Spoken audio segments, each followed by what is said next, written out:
শেখ হাসিনার বৈশিষ্ট্য ছিল তিনি কাউকে সম্মান দিয়ে কথা বলতেন না।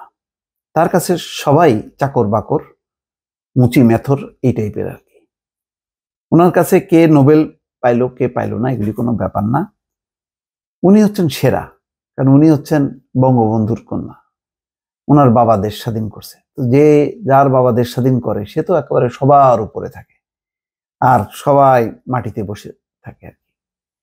তো এরকম একটি তার আচরণ এবং যার মানসিকতা থাকে, তার মুখ থেকে কি বেরোবে সবসময় দেখতেন না, শুনছেন পুরো বক্তৃতা, একটা বক্তৃতা বের করবেন যে বক্তৃতা সত্যিকার অর্থে গঠনমূলক, যে বক্তৃতা শিক্ষণীয়, এরকম বক্তৃতা পাবেন না। প্রতিটা বক্তৃতার মধ্যে মানে তার কি বলবে দুর্গন্ধ আছেই।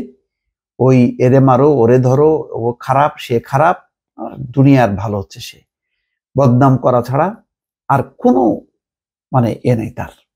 আর হলো নিজের গুণগান, আমি আমি আমি। এই জন্যই তো দেখেন না কর্মীরা আপা আপা আপা আপা করতে থাকে। এটা হলো যে সে যেমন আমি আমি আমি করে, অন্যরাও আপা আপা করতে থাকে। এই সংস্কৃতি সে চালু করছে। আজকে ইন্টারেস্টিং যে কথাটা আসলে বলবো, একটা মামলা দেখলাম, টুস করে ফেলে দেওয়া এবং চুবানোর হুমকি।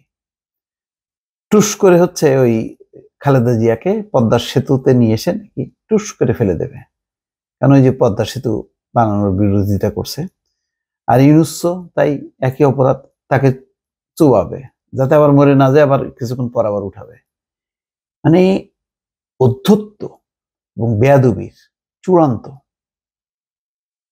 এইগুলি মুক্তভাবে তো কখনো কথা বলা যায়নি বাংলাদেশে। আজকে এগুলি বলতেছি যে এই সমস্তগুলি জাতি তাকে শুনতে হয়েছে বছরের পর বছর, 15টা বছর ধরে শেখ হাসিনার এই বেয়াদবি মার্কা কথাবার্তা শুনতে হয়েছে সবাইকে, পুরো জাতি শুনছে, কেউ কোনো প্রতিবাদ করতে পারেনি। যারা অল্প একটু প্রতিবাদ করছে তারা সরে গেছে, আর যারা দেখছে যে না বেশি সমর্থন করে না তারাও সরে গেছে।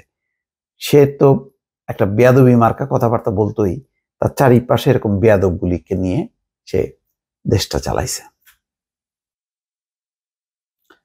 ডক্টর মোহাম্মদ ইউনূসকে পদ্মা নদীতে চুবানি এবং বিএনপি চেয়ারপারসন খালেদা জিয়াকে নদীতে টুস করে ফেলে দেওয়ার হুমকি দেয় সাবেক প্রধানমন্ত্রী শেখ হাসিনার বিরুদ্ধে চট্টগ্রামে হত্যা চেষ্টা মামলা হয়েছে।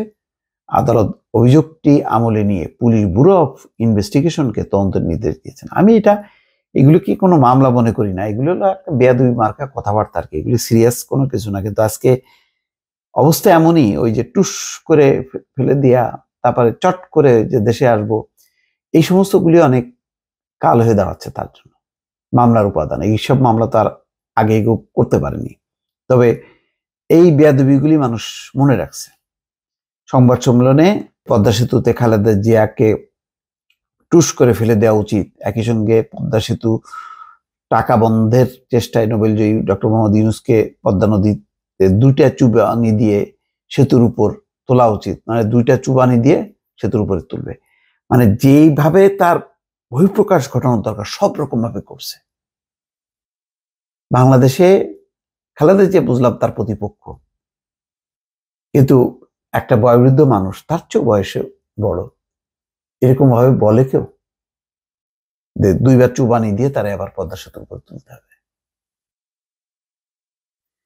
এখন এইসব নিয়ে মামলা হচ্ছে, এই মামলার কোনো মেরিট আছে বলে আমি মনে করি না। মামলার পাহাড় জমছে। শেখ হাসিনা নিজে বলছেন আমার বিরুদ্ধে 116টা না 13টা মামলা হয়েছে। এই মামলা অনেক হবে। শেখ হাসিনার যত পাপ 15 বছরে, এটা 1500 মামলা হলেও শেষ হবে না। যারা পাপ করে নাই, ওই যে বিএনপির এক নেতা আছে না, 450-র উপরে মামলা হয়েছে, মির্জা ফখরুল ইসলাম আলমগীরের মতো নেতা, 100-র উপরে মামলা। তো ওইগুলি তো গায়েবী ছিল, আর এগুলির মধ্যে তো বিষয়বস্তু ছিল গণহত্যা সংক্রান্ত। প্রত্যেকটা গণহত্যার তো দায় নিতে হবে, তো ফলে মামলা হইতে পারে, এটা যৌক্তিক। এই বেয়াদবি মার্কা কথাবার্তার জন্য হইতে পারে। তবে আমি মনে করি যে এই সমস্তগুলি মানে আবার খুঁচায় খুঁচায় বের করে আনাটা দরকার নেই। মানে যৌক্তিক যেগুলি মামলা হওয়া দরকার, দুর্নীতি, ক্ষমতা অপব্যবহার, রাষ্ট্রের সম্পদ ধ্বংস করা, সেগুলি নিয়ে মামলা হওয়া উচিত।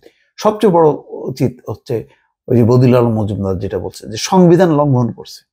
বাংলাদেশের একটা ভোট, সেই ভোট নিয়ে সংবিধান লঙ্ঘন হয়েছে। বাংলাদেশে ভোটের কথা, স্বাধীন ভোটের কথা, কিন্তু সে ভোট ছাড়াই আগেই ভোট করে ক্ষমতায় যাওয়া এবং এইভাবে যে সংবিধান পদে পদে লঙ্ঘন করছে, এই জন্য তার একটা বড় ধরনের পানিশমেন্ট মূলক একটা তার মামলা হওয়া উচিত। যে মামলায় তার বড় একটা পানিশমেন্ট হতে পারে। তারপরে তো হত্যা মামলা আছে।